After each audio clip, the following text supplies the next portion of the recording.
Okay,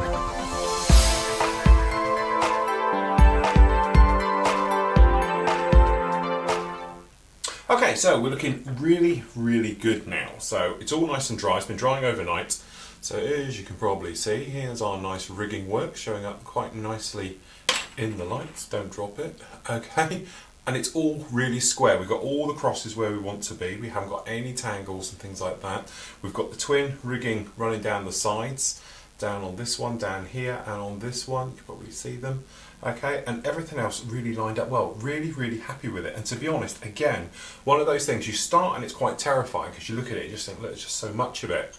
But once you start to get in a rhythm with it and you make your way along, it's really no problem at all. And as I said, just remember, 2 little tips. First tip is always cut a lot more thread than you actually need, okay? When you're going to do it, pull them out. I'm using one of these types of guys here, okay? You can hook it on, pull it out, make sure it's not tangled and twisted and things like that. Pull it forward, make sure you're free, and have a double check. It's a bit like, you know, measure once, measure twice, cut once even. It's the same with this. Make sure you're in the right place and you've got the right thread coming from the right area, because some of these ones, and to be honest, the problem ones are underneath the mid-wing. Obviously you've got 3 coming off of the bottom there, 4 if you count, or 5 if you count the ones coming through it as well. So obviously just make sure that these are in the right order, otherwise you're going to end up with them twisting and overlapping each other just like that. So it's just one of those things just to make sure. Also, when you're doing it, tiniest amounts of glue, okay? That way it grips instantly and dries, and then move away from it, leave it, do another one, and then come back and add a tiny little bit of super glue on top to reinforce and to set it properly. If you come in with too much glue, you end up holding it there forever and you're moving around, and before you know it, it curls up on itself, doesn't set correctly, and it just makes a lot more work. Tiniest little bit of super glue. I would use a medium, okay? Don't use a thin because it tends to run off a little bit too quick, but a medium glue, okay? Tiny little bit on there. Then you can come in and say, right, okay, and you just touch it against it and it will dry. It will just set instantly. You can then let go, breathe, okay, and move on to the next ones, all right? Then you can come back a little bit later on, touch your super glue on a cocktail stick, as I was doing, dab it down and just touching the ends of each one as you go around. Again, leaving it. Remember, don't use Kicker. Kicker tends to gives it that white chalky business going all around it. Isn't exactly the best way of doing it. So, next up, we can actually paint all these wrap wires. So, for this one, I'm going to use a metallizer paint. Now, this isn't a buffable version or anything else like that, it's just a stand forward metallizer. Again, we spoke about, we don't really want to use acrylics on this. The trouble with acrylics, they get very gloopy, they tend to be thick, you get bubbles as you're pulling it along and stuff like this stuff. You touch it, it flows. Downside to it though, just be a little bit careful you don't flick any on any of this brown work here, otherwise what's going to happen is it's literally just going to get speckles all over it. So, good old shake with this. You want to use a medium-sized brush because you're literally going to flood the areas. Little technique you can do, grab yourself a post-it note just like this, alright? That way you can position it around to sort of protect where you're going. Now, it's going to be a little bit hard on this to show you, so we'll just go down with these ones. But post-it notes are quite good because they've got a little bit of tack to them. They just protect your area. So what we're going to do, pick up the paint, okay, and we're just going to run it along. Now, I did say about earlier, the correct way of doing this really is to put the black on first, then the silver. I don't think it's actually too much difference between it, but hopefully you can see there it stands out a lot better. It makes it look a lot more realistic. Okay, now the trouble with this one is it's very close to the underside of the wing. I will come back to that, I think. But what we can do is we can do this other little guy just down here. Again, this is where we're just going to pop the little ticket underneath just to protect the wing. If we do get a little splash goes a little bit too far. Remember, the ends of them are going to be black anyway, but as you can see, probably they do stand out a lot better once they are painted. So we'll just do the same down here.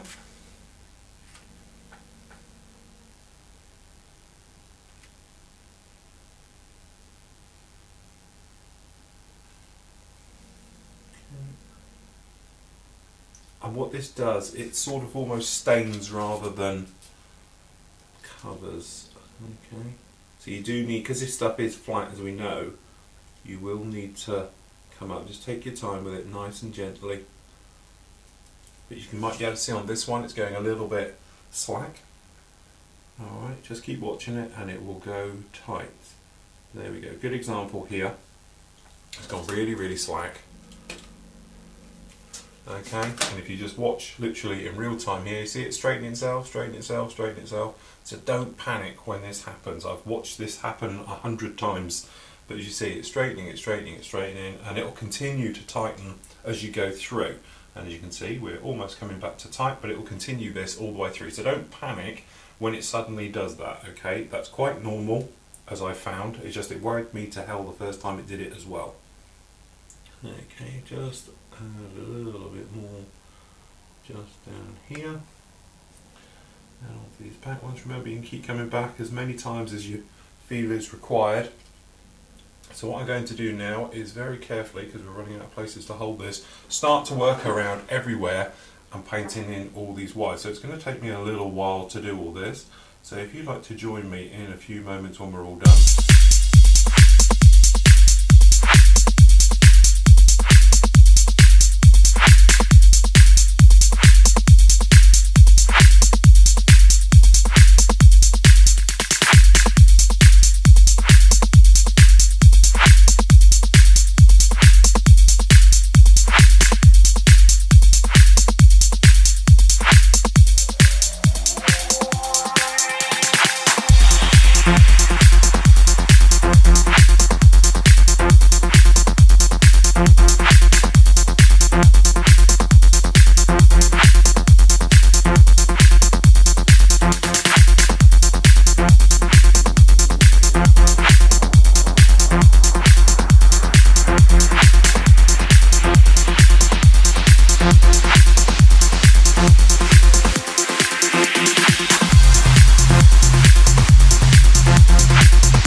Silver work all done.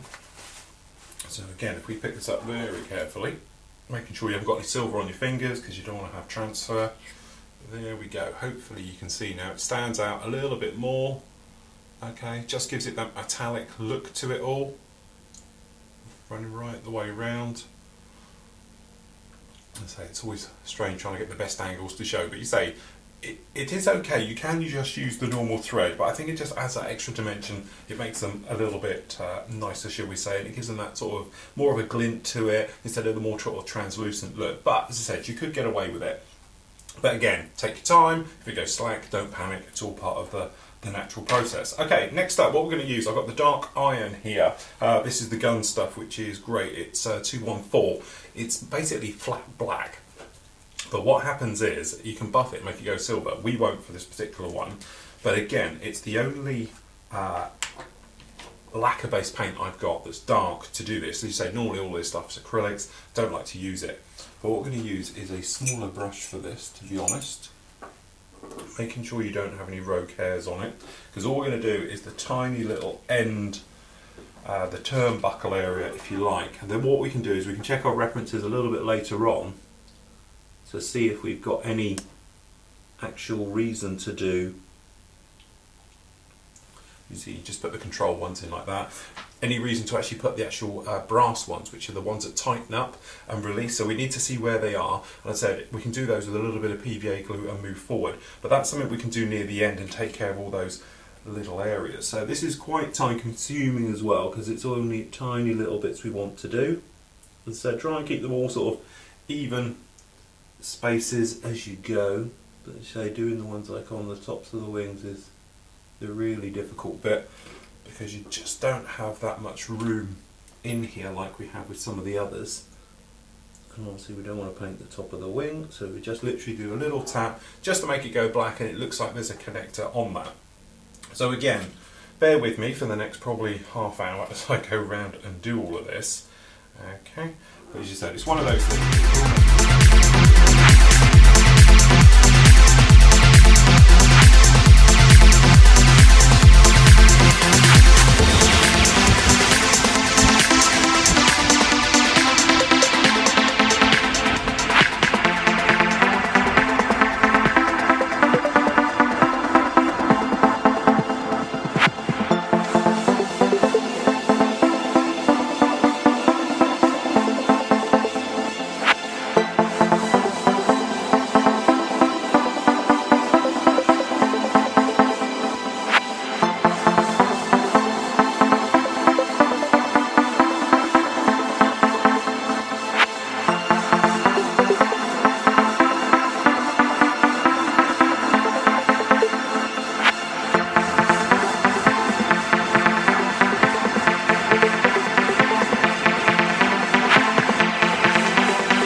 Okay, so there we go, that's those done. So what we'll do is, we'll just let those dry off, clean out the brushes and everything else like that, and then we can think about getting the control surfaces all on.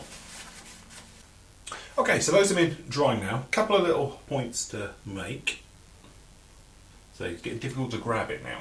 Now you might be able to see just down on the bottom wing here, we've got a little wet patch. To be honest, that's where I messed up with the silver and made a little splash and didn't notice it, but it flicked down there. So what we've done here, you see it's a bit tricky to see, but you can see in here we've actually got a little bit of thinned the original colour. Now it's thinned, it's had two coats, it's very, very wet, but I'm hoping as it dries it's all going to blend in and away we go. Now, other thing you might be able to see over here, I'm being stuck, super glue to me, you can see we might have got a little bit of deflection happening. We can hold it just there, you can see it on these tails. So I've put these in. Now how have we got those to sit in there just for the moment? Little trick called micro super gluing. Just made that up. But basically what you do, take a tiniest bit of super glue like this, okay, and just put a tiny little bit in each, if you can see it probably would help, in each of the little grooves to the rear. Now you want quite a, don't use old gloopy horrible glue with this, you need quite a nice fresh bit so it's got nice sticky power. What we need to do is just open up that little one in here. Okay, and then what we're going to do, we come along. Now this side we've got slightly up, so this one we're going to have slightly down. So all we do, place it on the top and then we're going to drop it down equal proportions to the other side, and because it's just a very small amount of glue, it will stop there just like that. The super glue will hold it quite nicely, but to make sure, what we're going to do is just touch and run. It's literally touch and run away from it. Extra thin, let the capillary action zip around. If it touches the decals, don't panic, they'll be fine, just don't touch it, okay? That's the secret. But as I said, you want equal deflection. Obviously on these we've got slightly up, these we're going to put slightly down. Just add another drop of fresh glue in here. Okay, the other thing you can probably see, we've already attached the threads off the back here on these. This way it'll be easier to tie them down as soon as they dried off just a little bit. So we're just going to do exactly the same with these. Remember, less is definitely best here. We want enough to hold, and that is all we want. We don't want any more where it's starting to push. So what you don't want to do is put enough glue on so when you push down it squashes it out. So again, we're just going to come in, make sure we're all sit happily, then we'll angle it to the right angle, and you want to make sure all your angles are correct. It's not sitting particularly nicely, this one, but I'm thinking it needs to be what you're looking for. You know, obviously you could get out a piece of card and put it in a correct angle. What I'm looking for is obviously the same gap between the bottom of the leading edge of the wings and the outer part. Top one going on lastly. Touch and glues. But this is literally just equivalent of tacking in place just a little bit so it's got the right end. So we want these to sit in nicely. Now, method in the old madness here, I've deliberately picked the better decal on the top here for each one. So obviously, you can see here we've got this one up. Wasn't particularly nice down in there, so obviously doing it this way, it's closed the gap a little bit. This one is a beautiful fit, everything, so that's one's going to be down, another reason for doing it. But as you can probably see now, we've got a situation where you've got we've got them down on this side and then obviously up slightly on this one, and that way it just looks like we've got that type of situation. If you look at the tail, we've got the rudder there off kink to one set. The only thing I wish I'd done really now is pull these down a little bit at the back. Perhaps have them droop down would have been quite a nice touch. So what we need to do now is just let these dry off now, these end cords. Okay, make sure these are firm in place, because obviously if they're still wet, as soon as you put elastic to it, it's going to always be pulling it. Let them set firmly. Do exactly the same as we do it on for the main wiring rigs itself. And at the same time, what we've got to do is just put a little bit of thread on the tops of this back one here to the hole. So I would suggest doing the hole first, then pulling it back to the actual activator on the top up here, the same way as we did the tails. Okay, so next up we can get on with the engine to really sort of finish this off and bring it to life. Now the engine itself, best thing to do is go on the internet and have a look at some reference photos. I've got a few which obviously you can see here, not the best ones in the world to be honest, should have taken a little bit more care showing the actual engine detail, things like that. But there's a little bit of wiring going on in there, and there's certainly some differences with the engine. So what I've got here, I've already put together the cylinder head here. Now, the engine actually rotates for its cooling and everything else inside, but what I've chosen to do is actually fix it. I've glued it. Normally you get a little C-clip that goes on the end here to make it a working part. To be honest, I'm not going to have this as a working part or a working model, so I've glued it all together. But what I've done is we've put the cylinders all together, because we can spray that once, and then we've actually got this line here, the ignition leads and things like that, which are going to go on and be different colours, and we've got this little exhaust system coming off of the back of it. So what we can actually do now is spray these as separates. Now, as I said, check your references for your type of colouring. What I'm going to do is do it in a sort of a steel colour right the way through, and then I'm going to pick out individual colours by using things like brass, different other shades by hand afterwards. So we just pop over to the spray bay and we get these sprayed with metallizer paints to give a nice metal finish. Okay, so my two chosen colours we're going to be using is stainless steel and aluminium. Now I think they're good contrast colours, because when you can see the back end of them, they give you that nice sort of difference. Be quite easy to pick out shades, things like that as we go through. So we just grab our airbrush. Now with all metallizer paints, just remember they are lacquer based. Okay, so you might want to give them a bit of a clean before if you've used acrylics and vice versa. So what we're going to do, we're just going to pop in, instead of looking, a little bit of airbrush cleaner just down here, and we're just going to make sure the needle, okay, just by retracting the needle like that, just cleans it all out. So what we're going to do, we'll start with our lighter colour first. So what we'll do, we're just going to have that as the darker and these two as the lighter. Okay, so usual thing, going to use a pipette for drawing it up, because when you try and pull it, it can make a right mess.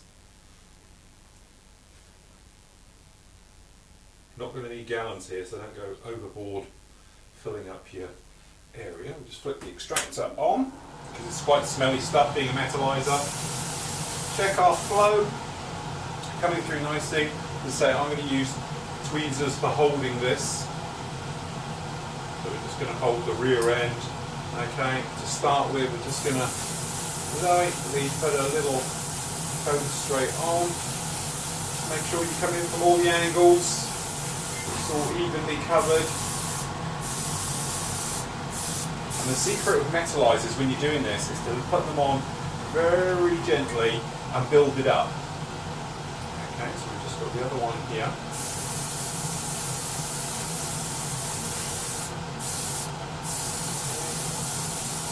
Just around the same. One on, back like that. So what we're do is pour this away. And just blow that out. Top on. Good shake with these. Make sure you don't get any sediment in the bottom. Always have a look in the bottom. If it's absolutely fine, you'll be able to see, because obviously you get lumps and bumps down there. It should just all sort of wipe down quite nicely. So as I say, we just push this out. Anything horrible you've got at the bottom, draw out what you need, so it's not going to be lots. Check your flow. Okay. Grabbing our cylinder head, and again, nice. Let it build up slowly. When you've done one area, flick to the other side. Now I know I'm using quite a high air pressure, but it's one of those personal choice types of things. I know some guys will use a lower air pressure. I'm tending to put this down about 22 psi because it's just going straight the way over. It's nothing intense. Okay, so there we go. That's our cylinders. It won't take long to dry. Okay, so as you can probably see, I'm going to pop these in here, the holders. You might be able to see we've got good contrasting colours on these. Okay, which should show up quite nicely. Now, don't panic too much about your colours. These are going to have a full wash right the way over them to liven them up, to get the detail, especially in the veining down here and everything else like that. So we'll just let them dry up for a second. Move back to the spray bay.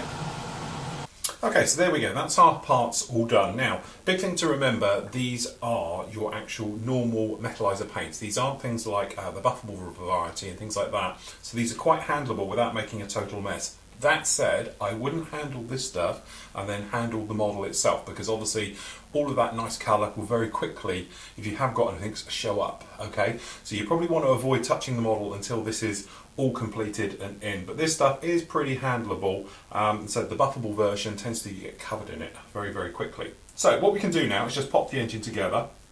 Okay, with metallizer paint, usual thing, just be a little bit careful how you do it. There's only one way that these go together as well, so you can't get them round the wrong way. But basically it just sits on the inside. What I'm going to do is just come along and glue it from the inside. That way it just saves me getting in a right old mess. Okay, and if you do get any glue go overboard on this, it won't make too much of a difference because it will be on the inside anyway. Okay, but hopefully you can see there that's got that nice difference with the colour. Okay, and it should be really, really nice. So we can do the same on the front end as well. So what we're going to do is just going to put a little bit just down there around this edge. Okay, and our little guy is going to sit just like so. And you can see really very nicely detailed for something that is so small. Okay, so what we're going to do, just let that dry for a few moments, and when we can start actually adding some little details to it. So for this, to be honest, I've got things like gold and brass. Now these are buffable varieties, but the thing is, if you don't buff them, it doesn't matter. It just gives you a little bit more dull effect. You could get in there, I'll show you in a moment, with a little cotton bud, things like that. Now this particular one here, I haven't used this brass. I can't remember the last time I used it. So we're going to give it a very good shake here. And again, we were talking about in the spray bar about the difference with the bottom. You can see we've got a little bit of colour down here. It's not a massive thing if you don't get it, but it's really, really handy if you can mix the entire colour, because obviously you'll get the true colour. If you've got an area where it's at the bottom here and not going through, then it's not going to give you your true colour. So looking at the references, you can see it talks about the where it joins down the bottom. So what we're going to do is have a see exactly what we've got. Now these caps aren't exactly the best for standing up, so what you can do, if you've got one of these are the tools for opening it. I tend to put them just down like this, taking a very small fine brush. Okay, and then what we're going to do, we'll just hold him on the back here, grab some of our colour. Alright, and then we're just going to pop around. I'm going to put these in. So hopefully you can see what we're going on here. But we can add these little details like this, which aren't massive, but these really pop out when we've got the engine together.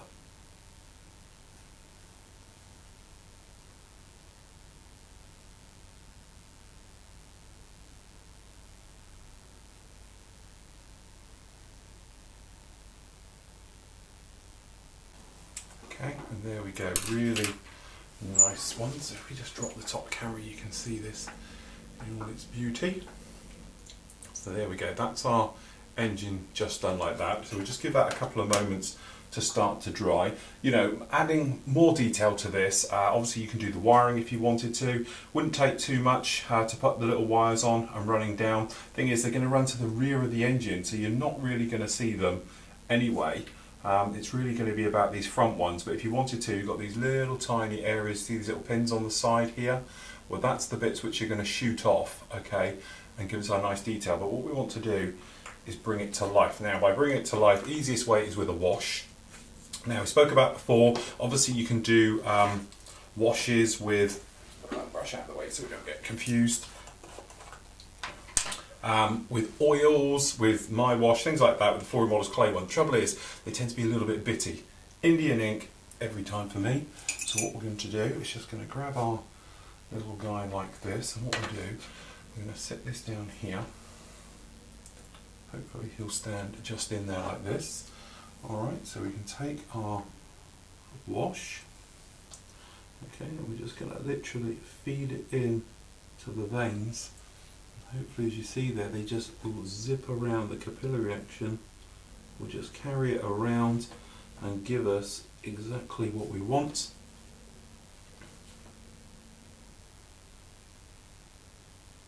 Okay, just brush it around all the areas, and it should just bring it all to life. If you get an area like that where you've knocked somewhere you don't want, just take a cotton bud and give it a wipe, and it will come off absolutely fine.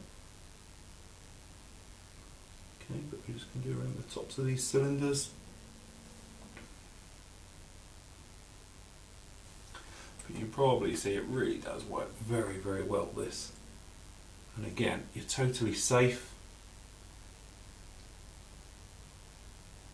You don't have to worry about it too much going awry. It should be fine. Capillary action on these works very, very well. Even on a metallic. The only thing, again, don't use your brush until you've cleaned this out, because otherwise you'll be in a situation where you'll get little tiny metallic flecks in it. So you don't really want those going around. But as you can see, we've done half already, and it really does jump out at you. And it's just one of these little things which makes such a big difference. They will dry slightly lighter, so don't panic if it starts to fade a little bit. But obviously you can come over and give it a second coat. The second coat will be a lot darker than the first. So if you just want to keep it a light finish, just let the capillary action drag around. You know, don't get involved too much with pushing it all around.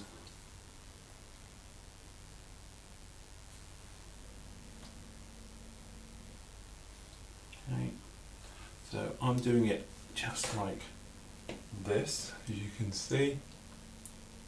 Nice, get that out of the way. Nice little features. What we're going to do is just going to pick up a little tiny bit. I'm just going to put some around the front here. Obviously we've got the prop going to go on here. I want that to be quite dark underneath it so we can get a good idea exactly what we've got. So we can just check the heads, cylinders at the top, so they've got some nice detail. Make sure it's all gone around these areas. Pretty well done it on this one. Now this stuff takes a little while to dry, so if you're in any doubts about it, just leave it. But there we go, that's all I'm going to do to this particular engine. I'm just going to pop a little bit more wash around the backs,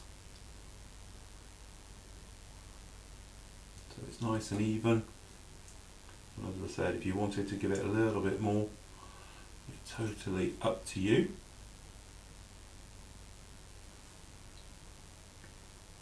And I'm more than happy how that one's come out. So there we go, there's our little cylinder engine, just done. So there, what we can do is let it dry off for a few moments before installing it, and then eventually you can pop it in. So as I said, let it totally dry, otherwise if you do get it on your hands and off, so what you do, You can give this, if you wanted to, a coat of a clear gloss or a clear satin or flat, just so it's totally handleable if you're worried about using metallizers. Let it dry off and then we can get it installed. And then the last bit we can get on with is doing that all important prop at the front.